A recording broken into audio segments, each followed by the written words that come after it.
Udah, Bun. Assalamualaikum warahmatullahi wabarakatuh. Terima kasih kepada Bu Aziza dan teman-teman sekalian.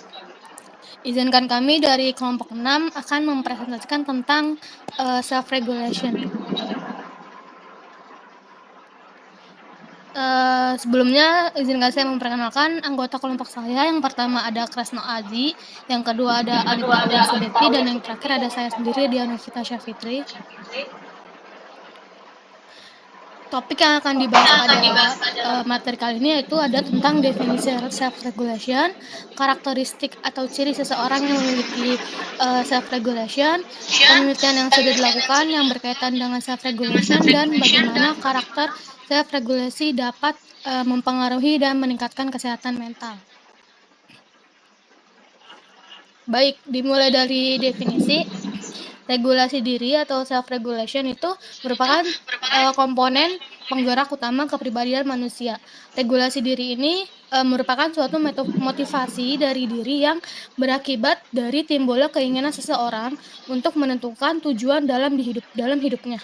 Terus merencanakan strategi yang akan digunakan serta mengevaluasi dan memodifikasi perilaku yang akan dilakukan. Nah, istilah self-regulation ini memiliki kemiripan dengan istilah self-control, di mana self-regulation itu menekankan pada 3 aspek yang harus dikendalikan, yaitu pemikiran, perasaan, dan perilaku yang digunakan untuk merujuk kepada konsep-konsep umum dalam berperilaku yang mengarah kepada tujuan. Sedangkan kalau self-control itu merujuk kepada pengendalian dorongan-dorongan yang sifatnya muncul dari dalam diri maupun dari lingkungan sekitar. Nah, kalau menurut ahli, self-regulation itu suatu kemampuan seseorang dalam mengarahkan tingkah laku untuk mencapai tujuan dan memungkinkan orang tersebut menunda kepuasan jangka pendek guna mencapai hasil yang diinginkan di masa mendatang. Ini menurut Carol Wills dan Collins pada tahun 2004. Nah, jadi ketika melakukan self-regulation itu, seseorang akan menerima informasi terkait tujuan yang dimiliki, mengevaluasi diri, memiliki keinginan untuk berubah, dan mencari alternatif perubahan tingkah laku, serta menilai efektivitas dari perubahan tingkah laku tersebut. Selanjutnya akan dijelaskan oleh rekan saya. Baik, selanjutnya itu ada karakteristik atau ciri self-regulation. Yang pertama itu ada kesadaran diri atau self-awareness, yaitu orang yang memiliki kekuatan self-regulation cenderung memiliki kesadaran yang baik akan emosi, pikiran, dan tindakan mereka sendiri. Mereka mampu mengidentifikasi dan memahami apa yang mempengaruhi perilaku mereka. Selanjutnya itu ada ketekunan atau perseverance, yaitu orang yang kuat dalam self-regulation memiliki kemampuan untuk tetap fokus pada tujuan jangka panjang dan terus bekerja keras untuk mencapainya, meskipun menghadapi rintangan atau godaan di sepanjang jalan. Selanjutnya itu ada kemampuan mengatur emosi atau emotional control. Kemampuan untuk mengelola emosi dengan efektif. Orang yang memiliki kekuatan self-regulation biasanya tidak terbawa arus oleh emosi negatif, melainkan dapat mengendalikan dan menyesuaikan respon mereka terhadap situasi.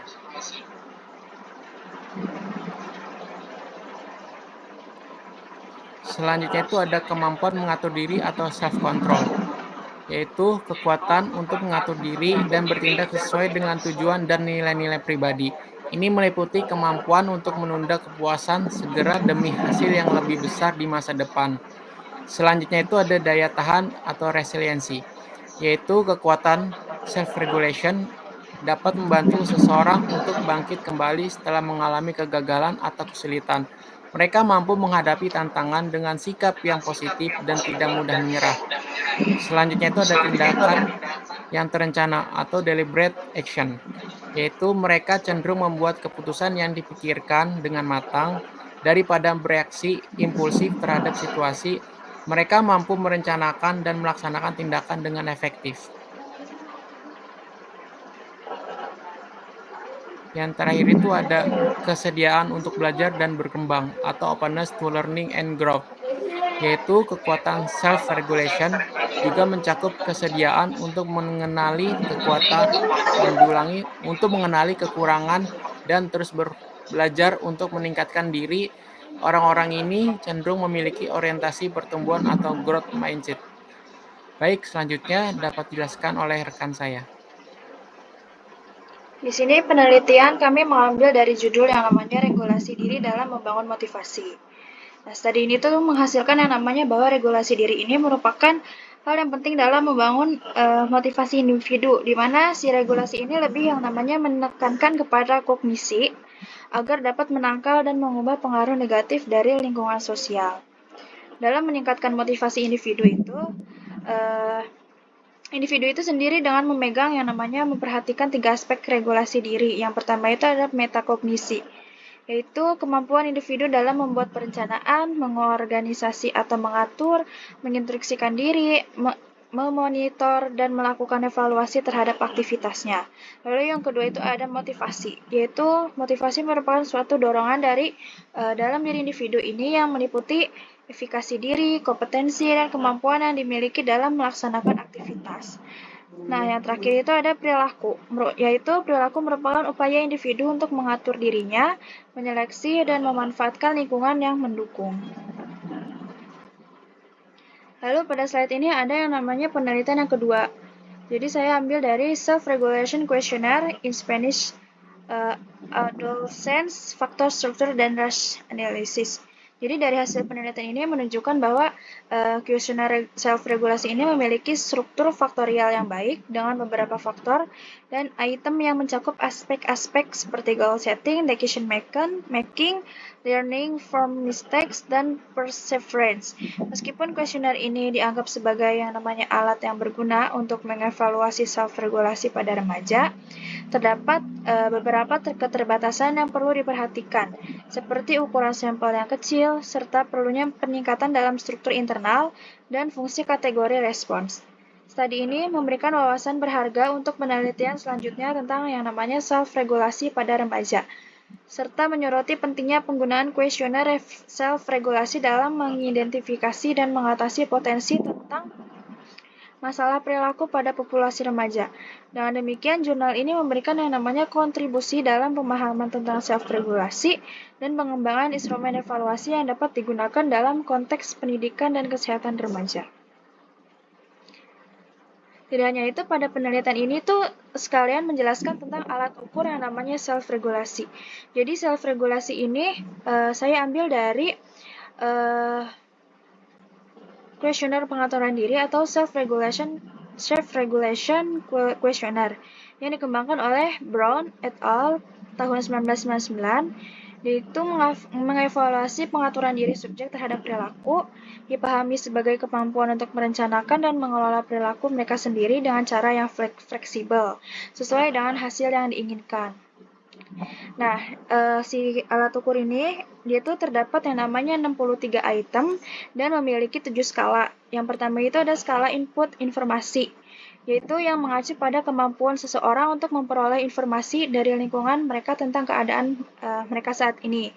Lalu yang kedua ada evaluasi diri, di mana informasi tersebut digunakan dibandingkan dengan tujuan, aturan, dan harapan pribadi. Lalu yang ketiga ada dorongan untuk berubah, di mana orang tersebut merasakan apakah ada perbedaan antara keadaan mereka saat ini dan keadaan yang mereka inginkan. Lalu yang keempat ini ada yang namanya mencari alternatif dengan tujuan untuk mengurangi perbedaan. Lalu yang kelima ada perencanaan perubahan, yaitu mengacu pada strategi atau tindakan untuk yang namanya melakukan proses perubahan. Lalu keenam ada implementasi strategi perubahan, dan yang terakhir ada rencana evaluasi pencapaian tujuan. Instrumen dalam versi bahasa Inggrisnya terutama telah digunakan dengan mahasiswa.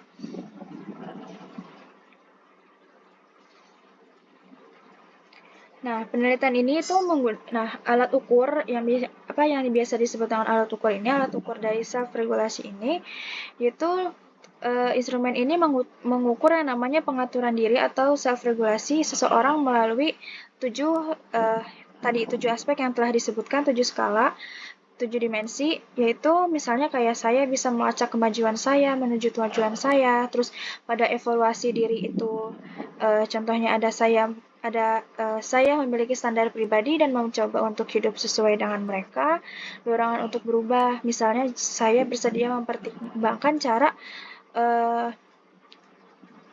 orang lain dalam melakukan sesuatu. Terus lalu ada pencarian. Contohnya jika ingin berubah, saya yakin bahwa saya bisa melakukannya dan yang tadi saya sebutkan tadi ada contoh-contohnya di sini.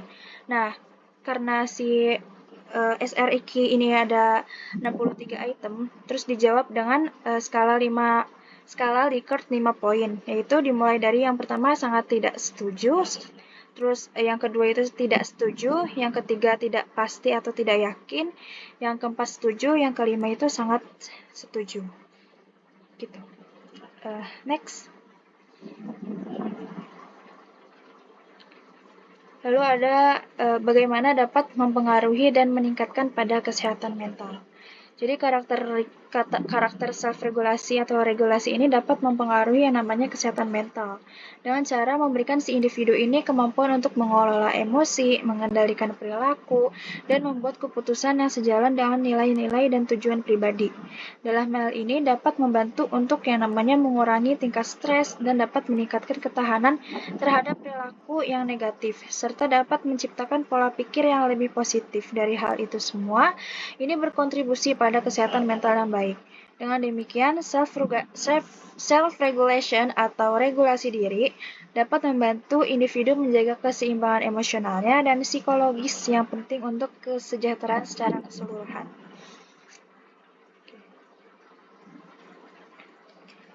Saya kembalikan kepada moderator.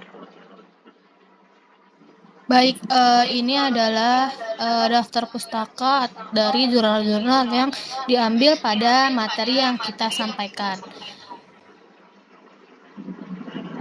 Baik, jika ada yang ingin diskusikan boleh tanyakan lewat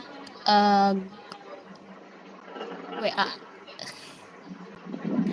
Baik, terima kasih untuk teman-teman yang sudah menonton video presentasi kita dari kelompok 6. Kurang lebihnya mohon maaf. Wassalamualaikum warahmatullahi wabarakatuh.